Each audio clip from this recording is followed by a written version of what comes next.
नमस्ते बच्चों, नोटबुक में आपका एक बार फिर से स्वागत है। आज हम आपके लिए एक ऐसी कविता लेकर आए हैं जो आपको मनोबल, साहस और आत्मविश्वास से भर देगी। बच्चों, हम सभी ईश्वर से प्रार्थना करते हैं, आशीर्वाद मांगते हैं और हमारी प्रार्थनाओं का मूल विषय होता है हमारा और हमारे परिजनों की सुख समृद्धि, शांति और स्वास्थ्य। हमारी आज की कविता आत्मत्राण भी एक प्रार्थना गीत ही है, पर यह प्रार्थना गीत पारंपरिक प्रार्थना गीतों से बहुत ही अलग है। अन्य पारंपरिक प्रार्थना गीतों से इसकी भिन्नता समझने से पहले आइए हम इस कविता के कवि से परिचित होते हैं। आत्मत्राण के कवि हैं नोबेल पुरस्कार पाने वाले प्रथम भारतीय रविंद्रनाथ ठाकुर। यह कविता मूल रूप से बंगाली भाषा में लिखी गई है, जिसका हिंदी अनुवाद आचार्य हजारी प्रसाद द्विवेदी ने किया है। आत्मत्राण का अर्थ है आत्मरक्षा। नोबेल पुरस्कार से सम्मानित प्रथम भारतीय रविंद्रनाथ ठाकुर का जन्म 6 मई सन 1861 को कलकत्ता के एक संभ्रांत परिवार में हुआ था। ये मूल रूप से कवि हैं, पर इन्होंने नाटक, निबंध, लघु कथाएं, उपन्यास और हजारों गीत लिखे हैं। इन्होंने करीब 2230 गीतों की रचना की है, जिन्हें आज हम रविंद्र संगीत के नाम से जानते हैं। इनके ये गीत बांग्ला साहित्य और संस्कृति के अभिन्न अंग हैं। टैगोर बचपन से ही प्रकृति प्रेमी थे और मानते थे कि बच्चों को प्रकृति के सानिध्य में ही विद्याध्ययन करना चाहिए। इसी सोच को उन्होंने शांति निकेतन का मूर्त रूप दिया, जिसे आज हम विश्व भारती विश्वविद्यालय के नाम से जानते हैं। टैगोर की प्रकाशित कृतियों में गीतांजलि, गीताली, गीतिमाल्य, कौथा ओ काहिनी, शिशु भोलानाथ, कणिका, क्षणिका, खेया आदि प्रमुख हैं। गोरा, घोरेबाइरे इनके प्रमुख उपन्यास हैं। गीतांजलि के लिए सन 1913 में इन्हें नोबेल पुरस्कार मिला। भारत के राष्ट्रगान के इस रचयिता की मृत्यु 7 अगस्त सन 1914 को हुई। बच्चों, अब हम इस कविता का आदर्श वाचन सुनेंगे और कविता के भावार्थ को भी साथ साथ समझते चलेंगे। विपदाओं से मुझे बचाओ, यह मेरी प्रार्थना नहीं, केवल इतना हो कभी न विपदा में पाऊं भय।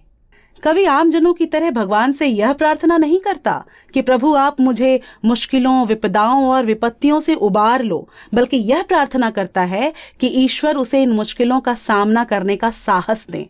यहाँ कवि की प्रार्थना आमजनों से भिन्न है और हमें भी कवि की ही तरह मुसीबतों से बचने की कामना न रख उनका सामना करने का साहस रखना चाहिए। हमें आस्थावान तो होना चाहिए, पर हमारी आस्था हमारी कमजोरी नहीं बननी चाहिए, क्योंकि आस्थावान होना भाग्यवादी होना नहीं होता। दुख ताप से व्यथित चित्त को न दो सांत्वना न सही, पर इतना होवे दुख को मैं कर सकूं सदा जय। कोई कहीं सहायक न मिले तो अपना बल पौरुष न हिले। कवि ईश्वर से प्रार्थना करता है कि हे प्रभु, यदि मेरा मन दुख और कष्ट से पीड़ित हो तो आप भले ही मेरे दुखी मन को सांत्वना न दो, पर हे करुणा के सागर, मुझे इतनी शक्ति देना कि मैं दुखों से स्वयं उबरने में सक्षम हो सकूं। कवि के कहने का तात्पर्य है कि पथ प्रदर्शक का काम पथ दिखाना होता है, पर पथ पर तो हमें ही चलना होता है। अगर हमें सहायक मिल भी जाए तो भी हमें अपने काम को स्वयं करना होगा।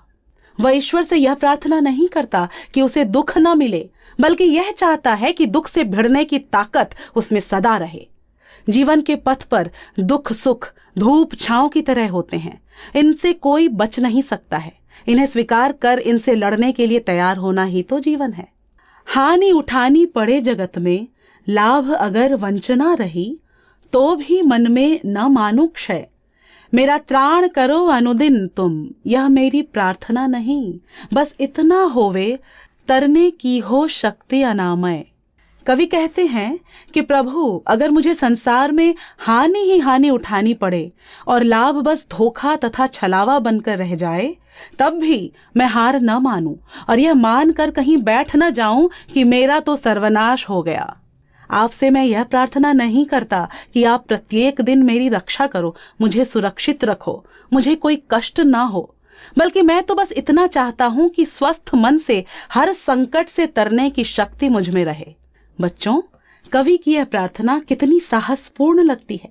वह अपनी सुरक्षा की जिम्मेदारी स्वयं लेता है। वह शक्ति मांगता है, शरण नहीं। उसे प्रभु से पंखों की चाह है, उड़ान की नहीं।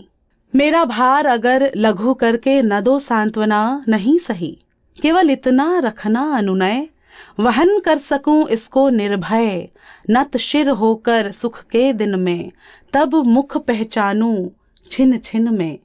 दुख रात्रि में करे वंचना मेरी, जिस दिन निखिल मही, उस दिन ऐसा हो करुणामय, तुम पर करूं नहीं कुछ संशय। कवि प्रार्थना करता है कि प्रभु आप मेरे दुख का भार कम करने के लिए अगर सांत्वना न दें तो कोई बात नहीं, पर आप मेरी बस इतनी प्रार्थना रख लो कि आप मुझे इस दुख को सहने की शक्ति दो, जिससे मैं निर्भय होकर इसका सामना कर सकूं। मैं सुख के क्षणों में सिर झुकाकर आपकी अनुकंपा को स्वीकार करूं। मुझ में गर्व नाम मात्र न हो, और जब चारों ओर से दुख घिर आए, संपूर्ण विश्व में तिरस्कार ही मिले, तब भी मैं आप पर, आपकी शक्तियों पर और आपके सामर्थ्य पर संदेह न करूं। ये बहुत ही सामान्य है कि हम घोर निराशा और हताशा के क्षणों में प्रभु की सत्ता पर ही प्रश्न चिन्ह लगा बैठते हैं, पर ये सरासर गलत है।